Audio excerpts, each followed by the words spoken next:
见咳嗽就治咳，咳痰分寒热，寒热不分要出错。好多中医同行见了咳嗽病就去治咳化痰，这个治法是治标不治本，你也治不好病。我在这里给大家说2个要点。第一个是咳嗽是上焦的问题，它是3焦的表位，这个病是表症。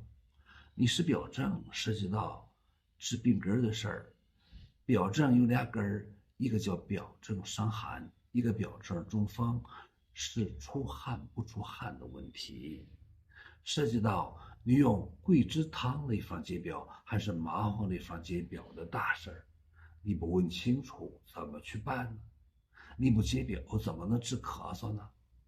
第2个问题非常重要，咳嗽咳痰分寒热，寒咳寒痰，痰多色白清晰泡沫样的，热痰痰少痰黏痰黄上不来，上了一口痰它就舒服。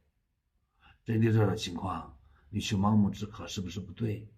寒痰要用热药来温化寒痰，中景常用的是辛姜味，细辛干姜五味子。针对热痰，你要用的干姜细辛就出大事儿了。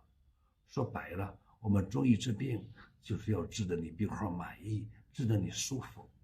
热痰肺中干肺中燥，要养津液救肺燥，生水去化痰，常用到天花粉、麦冬、粳米、石膏、射干之类的药。大家看看，治什么病都不简单，就治一个咳嗽，又要照顾解表伤寒是中风的问题，还要照顾到咳嗽寒痰热痰的问题，这2个问题你照顾不好，治不好病。朋友们，你觉得我说的对吗？再见。